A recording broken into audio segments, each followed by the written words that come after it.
Hello, everyone, and welcome to the CGHE webinar 349. I'm Xinxu from Oxford Department of Education, and today we'll be hearing from our CGHE director, Professor Simon Marginson, on a really important topic, intrinsic higher education and the threat of employability mantra. So Simon is Professor of Higher Education at the University of Oxford and Director of the Centre for Global Higher Education and Joint Editor-in-Chief of Higher Education. So at this point, I think I will pass over to Simon for the talk. Well, thanks very much, Xin, and thank you, Mary, for setting up the webinar as you always do so well. Today, colleagues, I'm going to be quite controversial. I have a sense that things are shifting in the difficult relationship between educational policy, especially economic policy, higher education policy, higher education practice, and the world of work.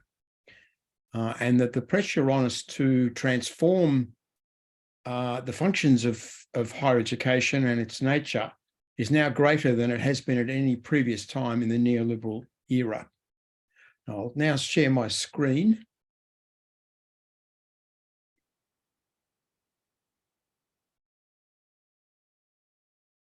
There we are. I assume this is now visible. Yes. Good. Now, so the topic is this increasing tension between educational activity in higher education and the demands of economic policy for job-ready graduates. I think this is very difficult to resolve because it goes to fundamental questions of what is higher education and what graduates gain from it and what it should be doing. Now, there are signs that economic policymakers in the Anglophone countries especially are losing patience with higher education systems that now educate 50% of the school leaver age group in the majority of countries, especially losing patience with universities, which have a standing in the world that's independent of governments and are not easily brought to heel. In the UK, the Teaching Excellence Framework judges the value of the intrinsic education function, which is essentially a process of cultural formation in knowledge, by the level of graduate salaries in the marketplace, not the higher education marketplace, the general economy, the marketplace for labour. And so-called low-value courses, which is not just arts and philosophy, but socially essential areas like teaching and nursing, are now vulnerable to enrolment reductions purely because of the average salary level of graduates.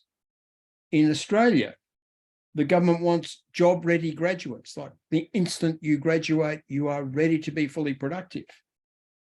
And it would just love to see short-term micro-credentials, partly displacing degree length learning. Now, the sign of the times, though, the litmus test, I think, of where things are going is the rhetoric from the OECD, the most important policy thinker. Andrei Schleicher, who's the head of OECD's Education and Schools Division, is now saying that universities, as beneficiaries of monopoly rents,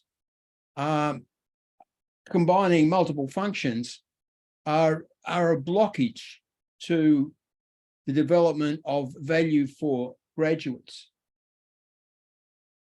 Presumably, law and order and government would also work better if they were bundled into separated and competing sub-industries, providing new markets for business services.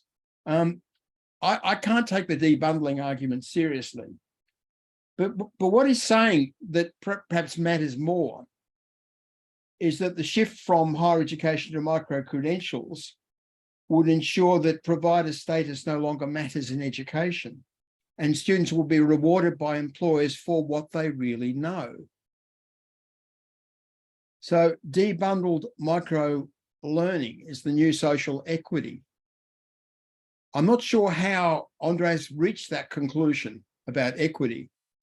Now, Dirk van Dam, who was the head of Cherry in OECD, is now saying that graduate underemployment and overqualification are serious problems. And he too wants shorter courses and less higher education in general.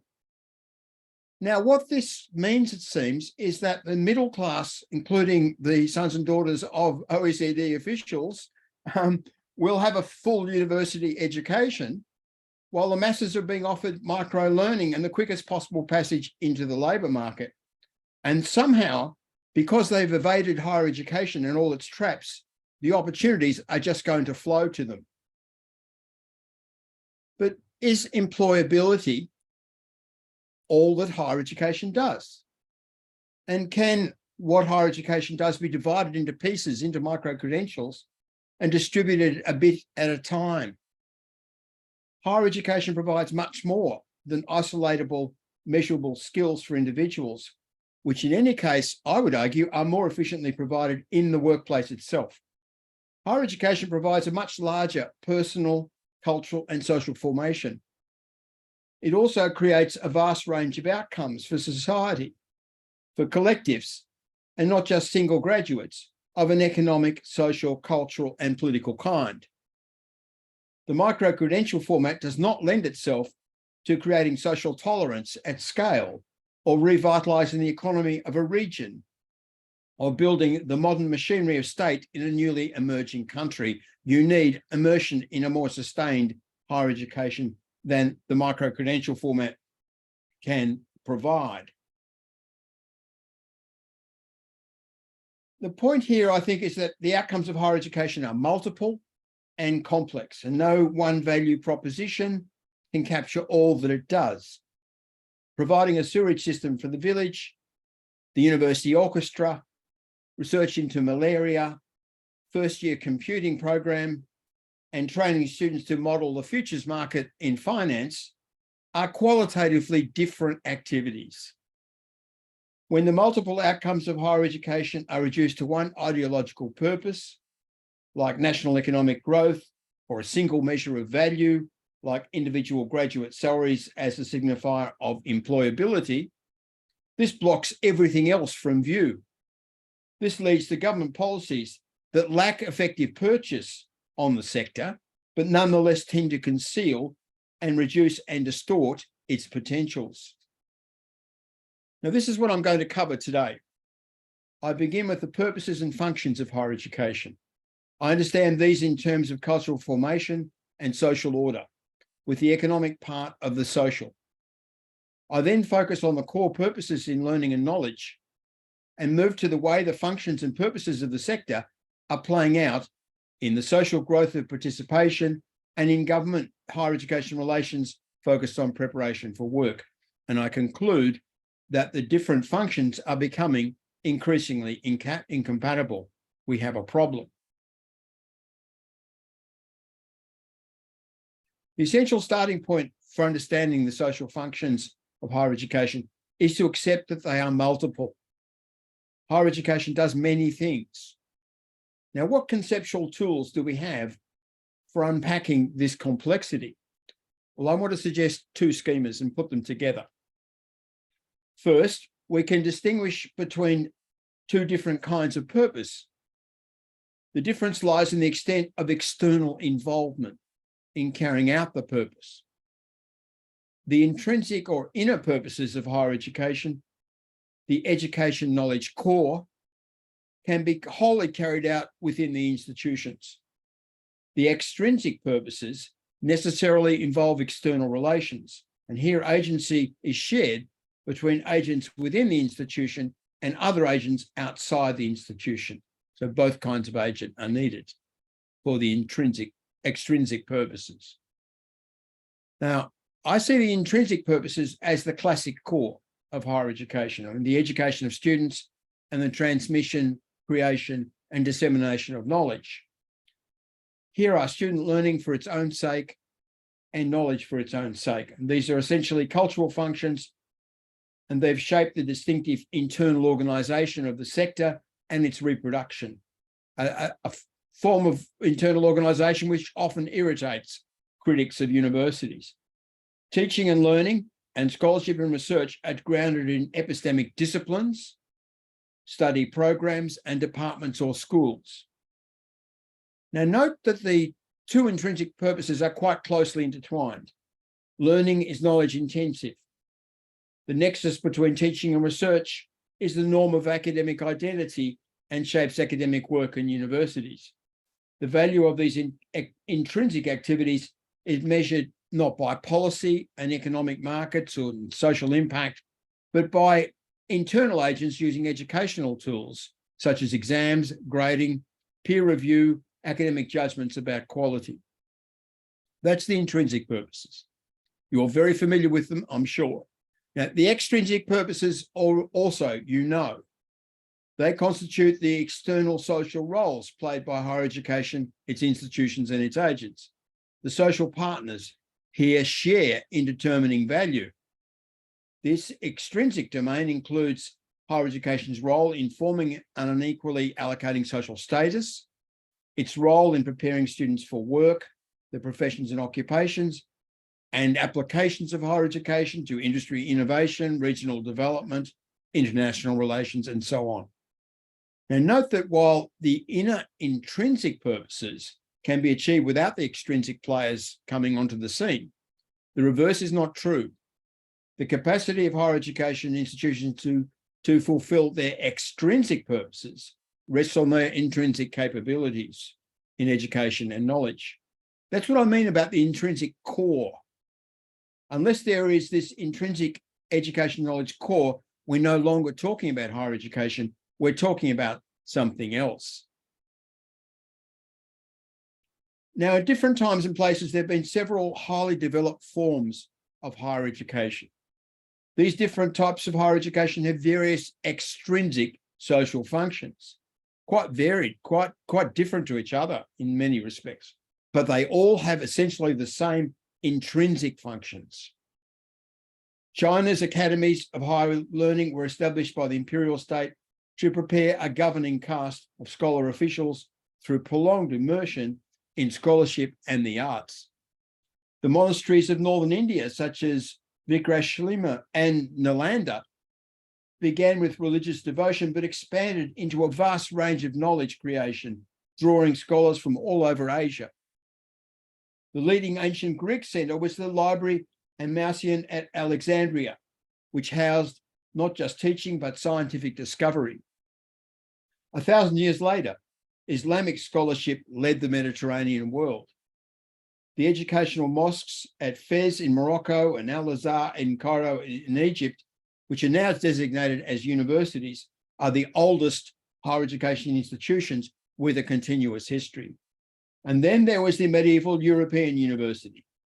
It grew out of the church, but it was also a creature of the town and sometimes of the court, and extended its repertoire from theology to the many fields of knowledge that we know today. Now, higher education was sometimes state-driven, sometimes church-driven, and often partly or temporarily independent. But there was always these two intrinsic purposes. First, the cultural formation of persons as individuals and as social beings through teaching and learning. Second, scholarship and the reproduction of knowledge, and often also the creation of new knowledge. These functions have always been joined, with the formation of persons taking place via their immersion in knowledge. This is essentially a cultural process. It is not an economic process. It rests on language, abstraction, imagination, and emotion, the subjective commitment to the learning process. So they're the two kinds of purpose, intrinsic and extrinsic, and they are different to each other. Now, let me introduce Get Biesta's three functions of education, a very well-known paper on this, 2009, qualification, socialization, and subjectification. Here we zoom in from the whole intrinsic and extrinsic domains to focusing just on the education of students. Qualification means providing students, graduates with the knowledge, skills, and understanding and dispositions and forms of judgment, enabling them to do something in the world, ranging from training for a particular job or profession or in a particular skill to political literacy or acquiring socially useful cultural knowledge. The qualification function, which as Biesta notes, is often economic, is the principal reason, perhaps, why modern higher education is funded. Socialization, in Biesta's words, is the many ways in which, through education, we become members of and part of particular social, cultural, and political orders. It includes both the open transmission of norms and values and the hidden curricula. Subjectification refers to the individuating effects of education, whereby students become self-realizing subjects. Any education worthy of its name, says Biesta, should always contribute to processes of subjectification that allow those being educated to become more autonomous and independent in their thinking and acting, to become fully fledged persons. Unlike socialization, subjectification does not subordinate students to society. It can also be distinguished from objectification. For example, graduates reified as units of economic value or human capital. Now let's put these two distinctions together. The intrinsic and extrinsic on one hand, and qualification, socialization, and subjectification on the other. This helps explain what higher education does, I think. It reduces the great complexity to something a bit more manageable. Now, as noticed here, the focus is on the education of persons. So, for example, the academic contribution to government policy is not included in this kind of table, or the contribution to international relations or social tolerance. Now, qualification mainly falls in the extrinsic domain because it typically involves social partners, such as employers and the professions. Socialization, which is about norms and social order, is shaped in both intrinsic knowledge and extrinsic social relations. Whereas subjectification, whereby higher education provides conditions for the evolution of students as independent, reflexive people, happens mostly within higher education itself, inside and outside the classroom. Employers value free graduate autonomy only up to a point.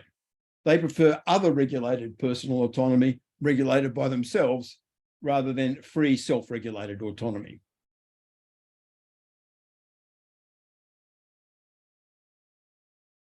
In the public and policy discussion of purposes and value in higher education, emphasis becomes overwhelmingly concentrated on the qualification function in the extrinsic domain.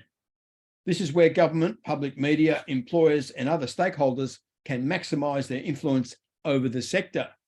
Preparation for work has come to overshadow all the other kinds of qualification.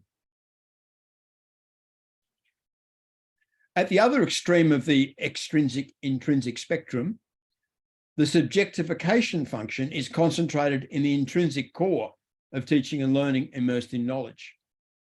Here, the academic, professional, and students themselves are in command, rather than external stakeholders.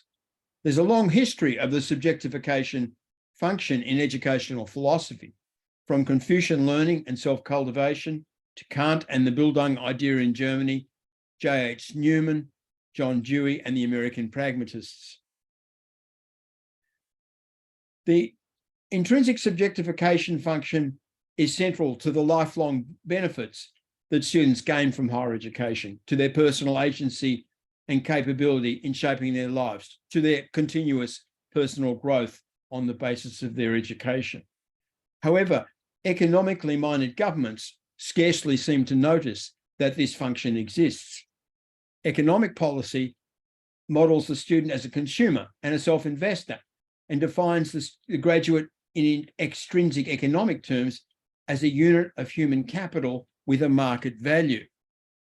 This forces the square peg of higher education into a round economic hole for which it is unfitted. The intrinsic purpose, where higher education commands itself, where it has a unique role as a sector and does its core work through knowledge, work in which the roles of government and employers are relatively weak, are little acknowledged. Well, let's look more closely at the development of students as autonomous persons. Arguably, in contemporary societies, the reflexive, self-realizing individual, consciously shaping their persona and their life trajectory, is the central figure. It's a longer discussion than we've got time for here. But this has changed the ground on which higher education takes place. And it suggests the need to understand the subjectification function as student self-formation. Here, higher education is understood not primarily as other formation by teachers, but as self-monitoring and self-propelled learning by students. It's hard work, to be sure, and where the teacher is not driver but guide to the immersion in knowledge in which self-formation takes place. At best, education enables people to transform themselves through the never-ending work of the self on the self. Then higher education becomes fundamentally empowering. I'm sure many in this webinar have been touched by higher education in this way.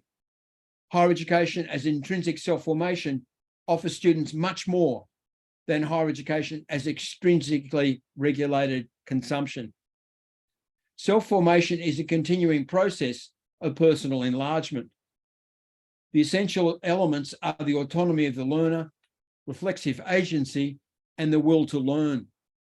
What distinguishes self-formation in higher education from other kinds of self-formation is primarily the immersion in knowledge, and also the students not stymied by paid work and not having time for immersion in knowledge, their immersion in social experience. So that's the most important intrinsic purpose, I think, self-formation through knowledge.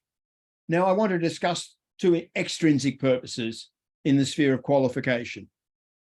Higher education's roles in generating and differentiating social status and its roles in preparation for work and occupations.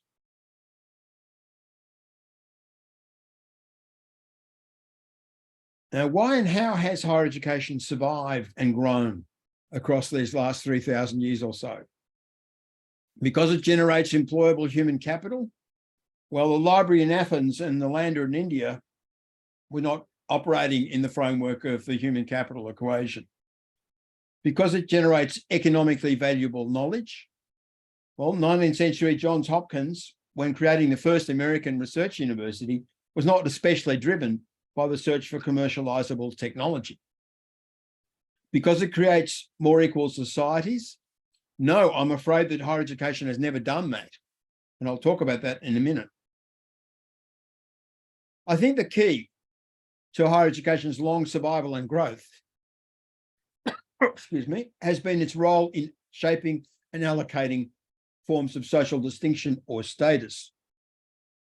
This was its exact function, in fact, in the first higher education in the imperial academies in China, and it continues. Further, the key to its expansion to more than half the school leaver age group in 70 or more countries is that it provides an expandable opportunity structure in which status can be accessed, and one that's more legitimate than blood and kinship or race and gender, religion, geographic origin, residence, or wealth. Now, these other distinctions still matter, but they become modulated within educational distinctions between the educated and the uneducated, and between the different levels of education, fields of study, particular institutions within institutional hierarchies, and languages and countries of study.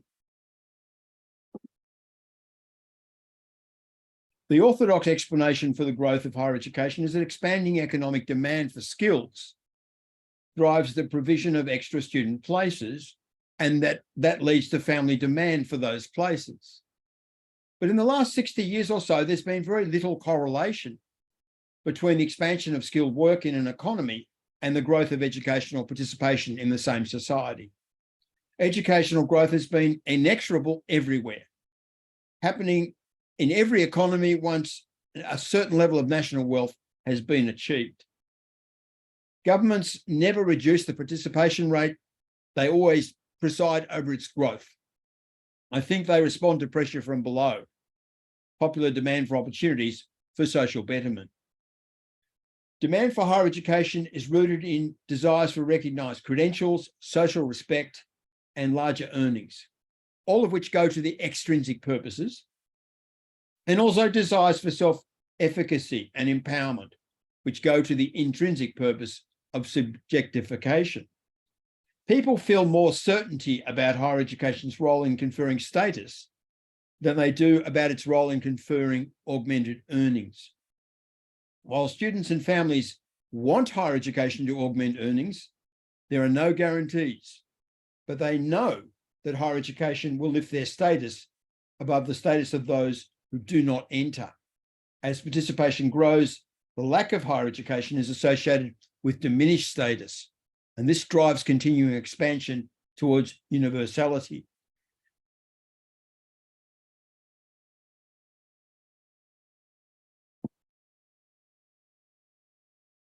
This extrinsic function of status allocation rests on the intrinsic function of education immersed in knowledge in institutions that are organised by the teaching and research nexus. The intrinsic cultural engine, if you like, provides tools for the creation, calibration, and distribution of social status. It differentiates the value of knowledge and qualifications. It rank orders persons and institutions using educational distinctions to order society. Remarkably, the intrinsic cultural engine, with its ancient roots, has been scaled up to the level of half or more of national populations. At the same time, the universities that engineer and calibrate individual status pursue a second form of status, which is institutional status. Rankings, the world-class university movement, and the growing stratification in many systems are manifestations of this. Certain knowledge in certain institutions has higher status-making power. High-status universities confer larger status on graduates and are a magnet for families that seek self-betterment. This, of course, is one of the things that André Schleicher was complaining about in his statements about monopolizing rents. But I don't think shifting to micro-credentials is going to dent the social power of the leading universities. Most basically, then, higher education is simplifying education plus knowledge plus social status. It's strange, isn't it, that the three elements in this vital equation are partly hidden. Formative education and knowledge are rarely discussed as such in policy-making circles, except perhaps to the extent that scientific research is seen as economically valuable. Social status as such is never discussed. It's the desire that people dare not name, but everyone wants social status. However, the reliance of higher education on social status as perhaps its most powerful extrinsic role as a driver of growth and popular consent and a means of calibrating and ordering the society and the higher education sector has made it somewhat vulnerable. The allocation of social status via cultural formation in knowledge, which renders status allocation as the outcome of individual effort and merit, looks more legitimate than the open determination of status by wealth or on the basis of what university you went to. Yet, cultural formation via knowledge allows both of those less attractive methods to operate under the radar, so to speak. Hence, the status differentiation functions tends to render even massified systems as elitist, while enhancing frustrations when many graduates cannot readily access graduate jobs. Despite its tendency to expansion, higher education is only partly good at social inclusion.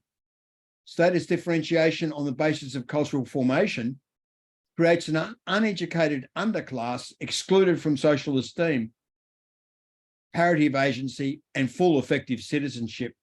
It's a disadvantage not to enter higher education. It's an increasing disadvantage experienced by many. And from the fact of stratification combined with the fact of incomplete inclusion, it follows logically that higher education is going to be poor at social equalisation. And we must face the fact this is the record. The last 60 years of equality of opportunity policy have seen no improvement in the social distribution of access to high-value university places, even in the Nordic countries, where the principle of social equality is deeply felt. In many countries, equality of opportunity has deteriorated as systems have grown. This does not mean we should not press for equity. If we don't press for equity continually, the social outcomes will worsen. But it points to limits in what higher education alone can achieve.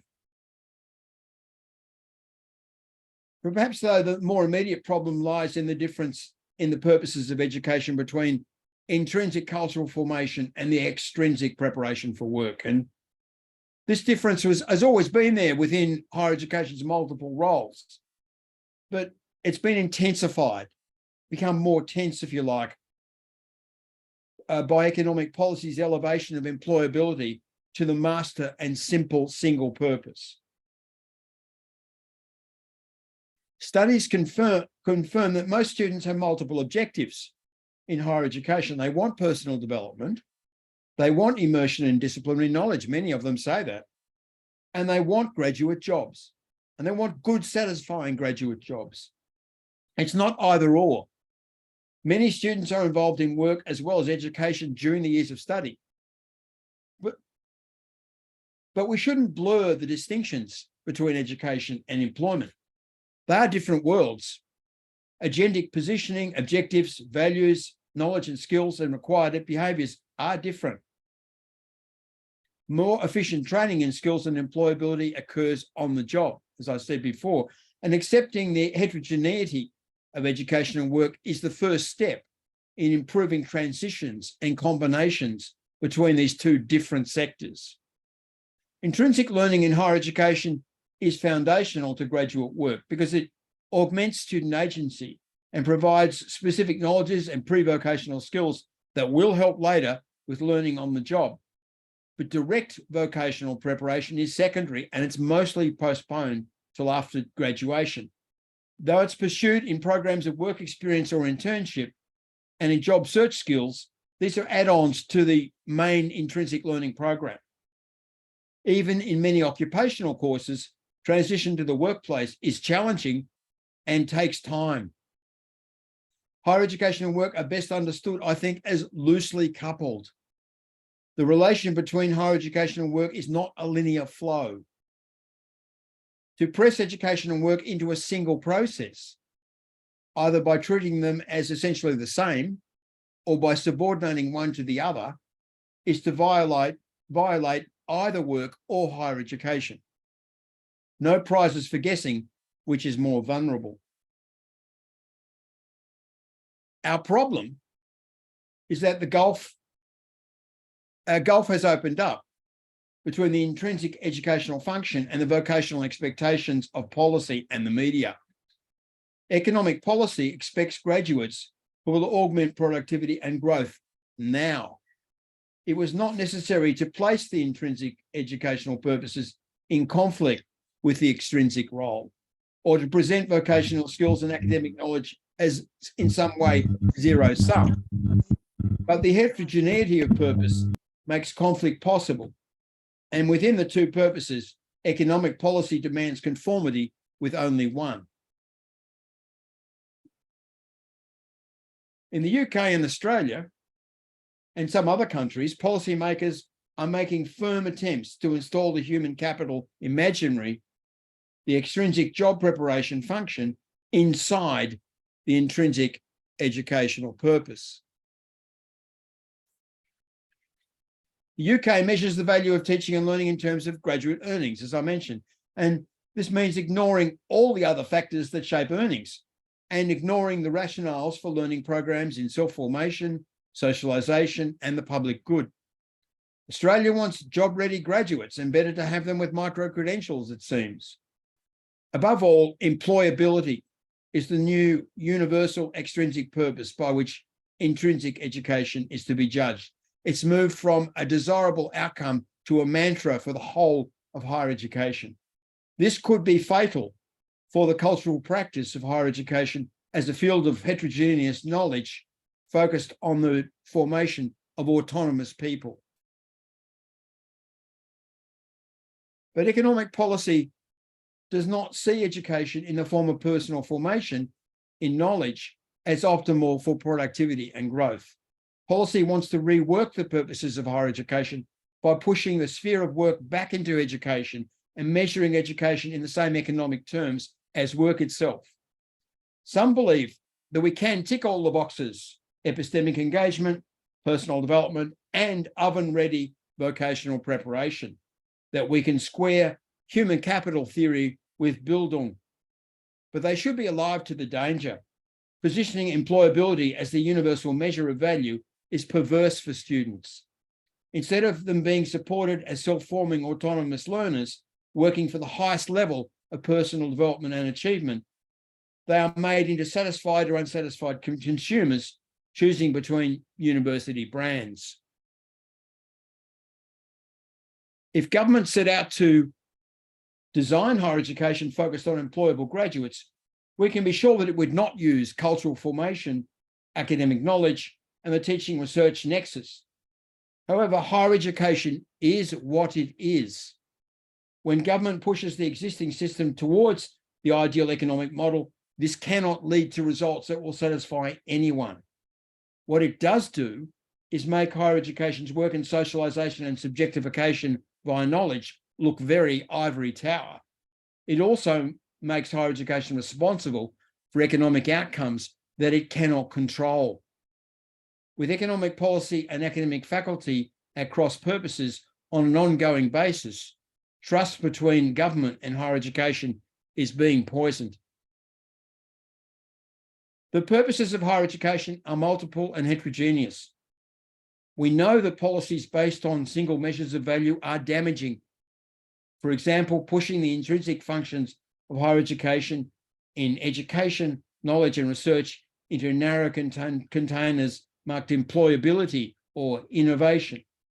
Higher education is not very effective in direct preparation for work, but the mantra of employability blocks from view the educational process of student self-formation. It also creates unachievable expectations. I think this is an existential crisis for the sector. Will higher education continue to educate students as self-realizing agents via immersion in knowledge, as it has for 3,000 years? Or will it be forced to focus solely on employability, or perhaps employability plus status and social stratification? Will its autonomy and its heterogeneity survive? Thanks for listening.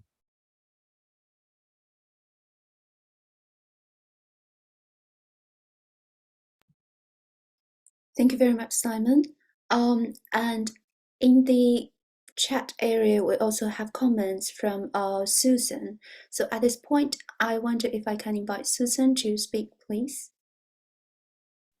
Thank you very much. And I didn't mean to be diving in instantly like I seem to be doing, but lovely, important analysis, Simon. In the chat, what I was doing is also then wanting to invite us to think about what's gone on to do with meritocracy, which of course would have actually the idea of meritocracy and higher education in particular. And some of the work that I've done with Michele Martini is actually looking at the way in which there's through the policy text, specifically in England, we see the almost the flat earth equivalent Friedman kind of talks about. So everyone's got the same abilities, which of course that they don't either, but actually also everyone has equal access to the same kinds of resources. And so the articulation of neoliberalism to meritocracy then in this specific context starts to do something rather different. In other words, effort and aspiration essentially are the fundamental kinds of ingredients, which kind of individualizes it, doesn't it? So that's the first kind of thought that I have that seems to me to be important. And then it strikes me that from what you were kind of saying is that effort in the direction of, sort of getting ahead and to do with knowledge and learning has now been kind of almost kind of boomeranged back into a focus on your own employability, so that it's not just getting ahead, but it's getting ahead as a highly employable individual. That now is the kind of outcome of what you're actually describing. So I just wondered, it's really a set of thoughts really stimulated by a really both important and excellent kind of analysis, Simon. Thanks very much, Susan. Very much agree with what you've said. I mean, I think employability is functioning as a kind of responsibilization, in the sense that Nicholas Rose uses that term, you know, the passing downwards to the individual, the responsibility for their social fate.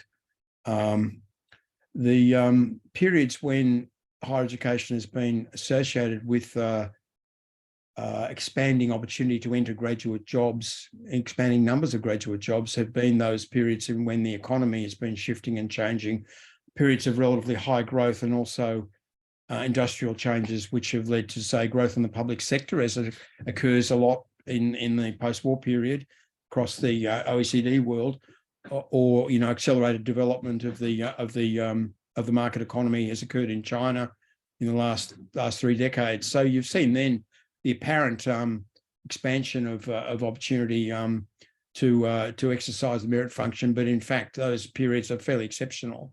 You know, that sort of argument that Piketty made about you know, that when the ruling class is emptied out by depression and war, there are more opportunities to go up the scale. Also, I think plays out here as well. But these are exceptional times, certainly the period of increasing inequality in the economy, and especially during periods of relatively slow growth as well, have not been associated with the expansion of opportunities to create more, if you like, middle class lifestyles. So you've got this extraordinary bottleneck situation. But I think that you know, what you're saying, I think, alerts us to the need to deconstruct employability, to tackle it not just as a political economy problem, but as a problem of discursive politics, and to look at him and the way in which it's attempting to manage and manipulate subjectivity. And there, I think that the critique is really well taken. Thank you, Simon, and thank you, Susan. We then have a question from Rachel. Can I ask Rachel to raise the question, please? Thank you. Thank you. Thanks very much, Simon. I suppose my question was about kind of student perspectives, and whether you think kind of, you know, students have kind of bought into the government critique of higher education, the pushing of the extrinsic motivation. Because I think my research, my Euro Students project, and we kind of address these issues with students across Europe. And I suppose my sense was that actually students think that the intrinsic purposes are very important to them and recognise them. And I suppose my concern is that then that, you know, that increases senses of political illegitimacy and kind of cleavages between politicians on one hand and young people and students on the other. So I was just wondering about your thoughts about the kind of the student perspective, because you did talk about students being positioned as consumers, but do you think is that kind of positioning is being resisted by students, or leading to frustration, or kind of what are the issues there, do you think? I mean, I've picked up many of those signals over the years. I think this is where the research goes. You know, this is very much where the research goes, and it's, you know, what's going through students' minds. I mean, it's an odd period in some ways, because in a lot of ways, students' own sense of self-formation, self-development is foregrounded by the culture. You know, that everything from consumption to development of career and personal trajectory through that, to you know, to development of personal attributes, even bodybuilding, fashion, all those things are playing into this notion of you developing your own life and taking responsibility for yourself in a positive sense, in a genteel way, not taking responsibility for things you can't control, but taking responsibility for things you can control. And I think that's really attractive. I mean, this is one of our successes in education, that we've helped people to do that on a massive scale. And it's one of the outcomes of massification, if you like, of schooling and then higher education, that's happening, and that's normal now. In my own discussions with students, and mostly I've just had these kinds of conversations with student leaders and student organizations, that's the sort of thing they refer to too. They talk about being in command of their own life. I mean, the notion of higher education as a process of self-formation, I remember very clearly how that came to me. It didn't come to me from my own mind. It came from me from someone else. And it was when I was having a long conversation with the education vice president of a student union who was attempting to critique the neoliberal idea of student as consumer. And he said to me, look, I'm not a consumer. I'm forming myself in higher education. I'm forming myself through learning. And I thought, that makes sense. I mean, this is someone, of course, who had a very clear sense of that. But I think a lot of people do have some sense of it. And it's the best antidote to a narrowing, isn't it? That exists, that potential exists. So I don't think we need to be pessimistic about this problem, in the sense that students are widely aware of their own development, of their own self, and they will not be put into this narrow category of blind investors and mere employability hunters. I mean, but I haven't met anyone who doesn't care about their economic position. I mean, I think, and everyone cares about that, and everyone couples that with other things as well. That's typical characteristic of human behaviour. Again, partly based on recent doctoral research, a very good project at Oxford. I mean, it's the minority of students had a strong sense of calculative efficiency, that they were focusing on what their degree would bring them in terms of earnings. They were doing a human capital kind of calculation, not as precise as Gary Becker, not as complete in mathematical terms, but certainly they were looking at that. That was a minority, but almost all of those people also cared about learning and knowledge.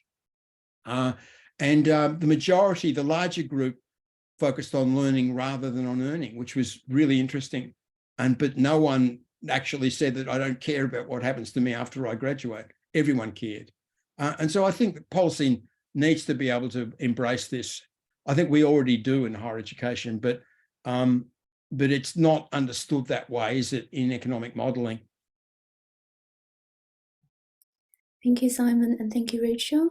And I think we have a relevant question from Tanya. Could I invite Tanya to ask your question, please? Yes, thank you. I'm not sure I agree that most students now have this very well-formed narrative in themselves about the value. That's not what I see on our campus and in many places across the sector. I think tuition fees have put a lot of pressure on employability. I see senior leadership embracing neoliberal language and human capital and calling ourselves business, and students want to be called customers at many universities. We call them customers, and in many instances, I don't know, my question was, what is your opinion, Simon? What can be done when what I see around us is a lot of change going in the direction you were warning us against? Thank you. Yeah, I mean, I think that, when you talk about the role of agency and the confidence that many students express about themselves, the other side of the coin is it isn't always like that. And the whole process of self-formation is itself quite fraught and difficult. You're never quite clear about where you're going. You're not clear about what you should be doing or what you need to know until you know it. And you feel that all your choices are important, but you're not sure about the choices you're making. And there are lots of other reasons for anxiety at that point of time. And a primary concern for many people is economic survival. I mean, the data on student economic positions are quite alarming in the sense that it's worsening, especially in those countries like the UK, which are experiencing substantial inflation as well as everything else. The gradual disappearance of grant schemes in many countries. I mean, grants do make a difference in terms of confidence and agency. Loans add that that ill-formed sense that you're getting yourself deeper into problems in the longer term. You're postponing the anxiety, but the anxiety is still there. I mean, the whole loan framework is more difficult psychologically to manage. Emotionally, it's tough. So I mean, there's all the other anxieties about, you know, no longer being in your family, or perhaps, you know, undergoing all kinds of cultural and personal developments that may be interrupting your studies and that sense of mission.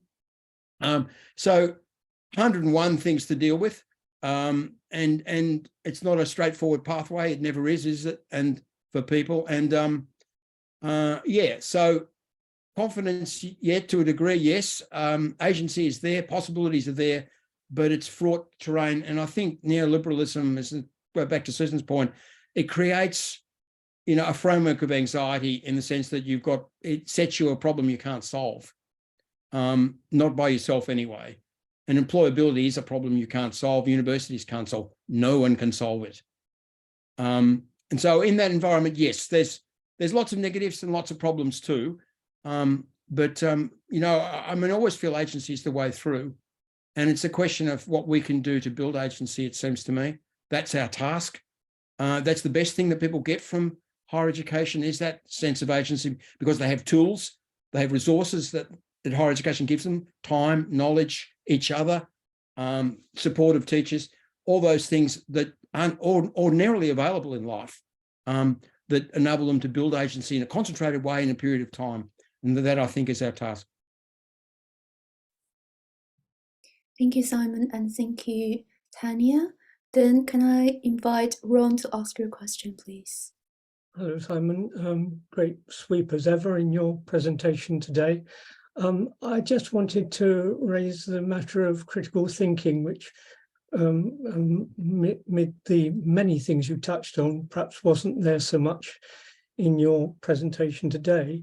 And my question is this: could the critical function of higher education not be said to straddle both the intrinsic and the extrinsic functions? If we think about critical thinking aiding both democracy, for example, and societal reflexivity, it does seem to be that it may cross over some of your very nice boundaries and divisions in that splendid table you had. I'd only remark there, though, that critical thinking as a shared term and idea seems to have fallen out of favour, even within the academic community over the last 2 decades or so, and we're seeing it less and less even in the writings of academics. Look, it's a really nice point, Ron, and I want to endorse that point and also endorse Susan's point about reflexivity. I mean, that's right. I mean, we talk about agency, we need to talk about reflexivity immediately. That's really the kind of agency we you know, that I'm referring to, is reflexive agency. I think that's the key process, is reflexivity. And, you know, it's that capacity for reflexivity, that conscious capacity, that's so important. And it is something that seems to happen to a lot of people when things go well in higher education. But I think Ron's critical thinking point is absolutely integral to reflexivity, because reflexivity is a process of contrasting the social self and the inner self. And it involves confronting yourself critically. It involves thinking about the world critically. Critical thought is absolutely integral. And I think the point that you make, Ron, about taking the notion of criticism into the extrinsic is absolutely right. And if you like, the hope of the world here might be graduates going into the workplace with a more constructively critical approach, and changing the nature of work and changing the nature of jobs. I mean, my colleague James Robson talks about purposeful work, you know, as a really central notion.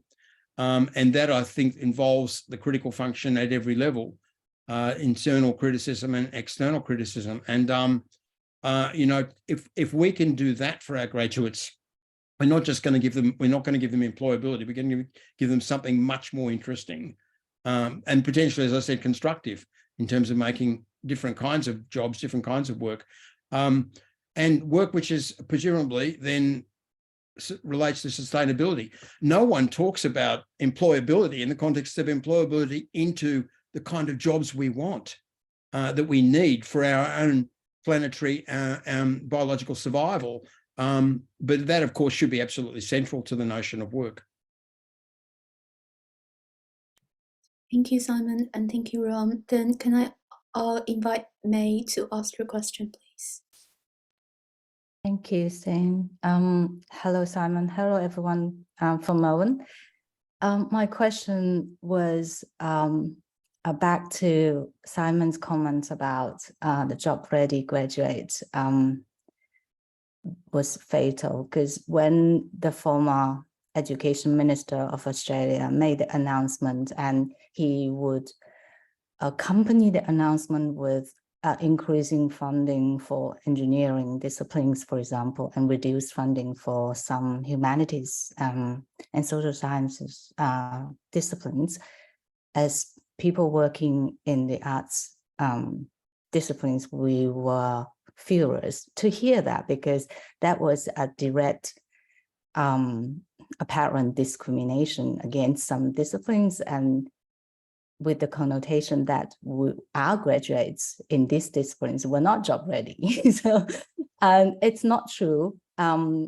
It's very politically oriented. I wonder, apparently in our opinion, we believe this will bring like a huge crisis onto the intrinsic purpose, intrinsic function of higher education. However, I think my question would be like, how do we survive in these disciplines as educators and students with this, under this mentality in politics?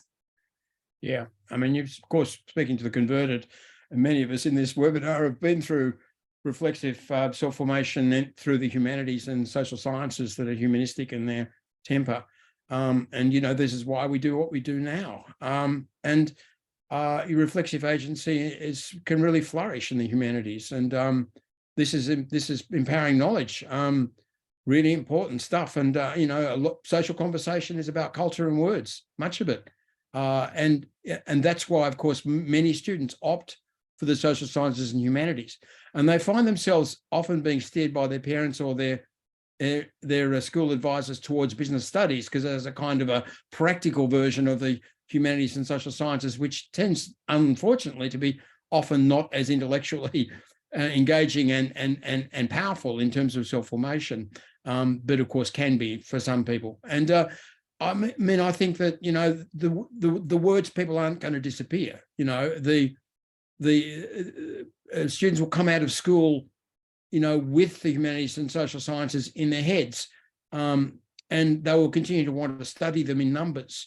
And part of the problem we're facing now is that if those humanities that don't have a kind of vocational gloss, you know, from English to history to languages to philosophy, and philosophy is so important to us as a society, I think, they're the ones which are most in the gun. And of course, what's happening is that, you know, your second and third tier institutions are shutting down those programs under this kind of pressure, while the leading institutions are keeping them going precisely because they're formative and empowering for people who attend those institutions. And that, of course, creates a kind of class dimension to the whole humanities and, you know, choice. And, you know, it's that, which is, I think, very unfortunate, because it means that the social dimension and cultural dimension of those subjects starts to get emptied out. They become elitified, if you like. So lots of problems, lots of issues. I just think we've got to hold our you know, out the line as far as we can. Fight every stage. Assert the value of what we do. I saw a very good doctoral study on the humanities recently, which was where the students, almost to a person, felt really embattled and talked about having to defend their choice of humanities in their first degree, and, you know, but were really committed to it, really determined. So maybe that's, you know, going back to Rachel's point, you know, that maybe it's the students that are the best allies here. They want to keep doing humanities. We should keep providing them. It's that simple. Thank you, Simon. Thank you. For Thank the you, passion Simon. and love. Sorry. And I'm conscious of time, but I would like to invite our final two contributors to ask their questions and comments, and maybe Simon, you can respond to them both and have the final remarks. So firstly, I'll invite Simon. Thank you very much. I'm Simon. I would like to know if Simon happened to look at the role of technology plays in creating or maybe destroying jobs for graduates from university.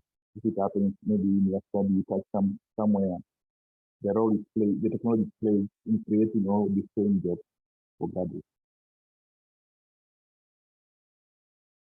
Do we mean information and communications technology or technology in general? The sound's rather low, so I didn't catch everything, Simon. I refer to technology in general. Oh, I mean, I think, that technology is an important part of the social conversation and economic activity, and will continue to be central. I don't think there's any necessary trade-off between technologies and the non-technological disciplines, if you like, and we should really be doing both. You'd really like to see first degrees as crossing those boundaries, and everyone learning more about technology and learning more about the language-based disciplines. Thank you, Simon. And can I invite Maria to ask your question, please?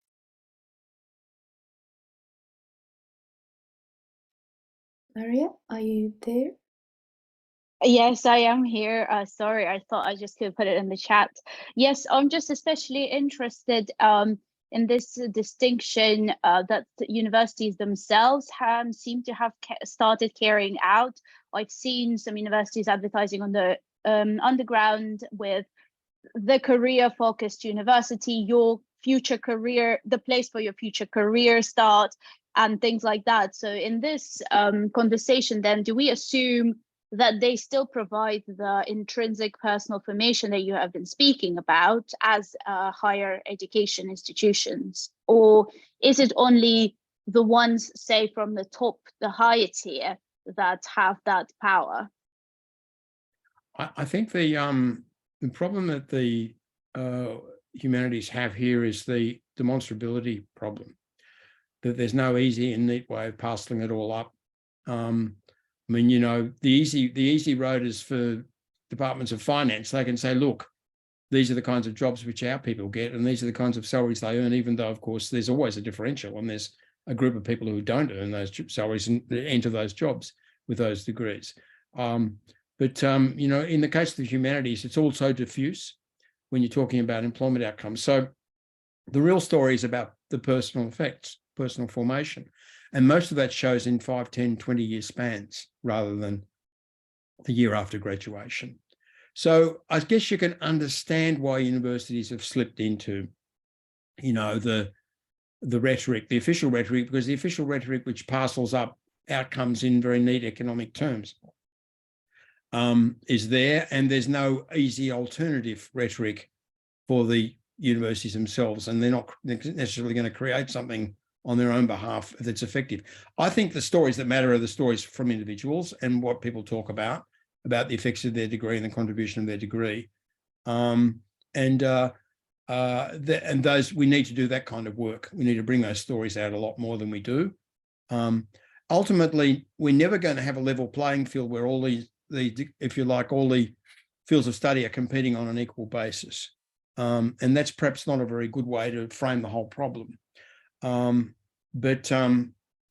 Maybe what we need to be talking about more is, rather than singular choices, encouraging more collaboration across fields, more people doing a first degree, which is quite broad in its orientation, and then a second qualification, which is specific to a particular kind of work or particular sector of the economy, encouraging that kind of approach, rather than getting us into the either or, culture versus economy, humanities versus science, or of course science itself is not particularly vocational, or applied science, if you like, that kind of way of thinking, and allow the conversation to become more complicated rather than simpler. But to do that, we're going to need to get more traction in the public space than we've got. Mm-hmm. Thank you very much, Simon and Maria, and also thank you to everyone who have shared thoughts and comments in the chat. This has been a really rich, important, and insightful conversation, and I trust the conversations will go beyond the webinar. The recording and transcription will be available on the CG website very soon, And our next CT webinar is next Tuesday by Professor Gerardo Blanco on racialization and international academic mobility. You can find the details in the chat area, and you're more than welcome to join us again. So at this point, I'll say thank you so much again to Simon and to everyone. Take care and bye for now.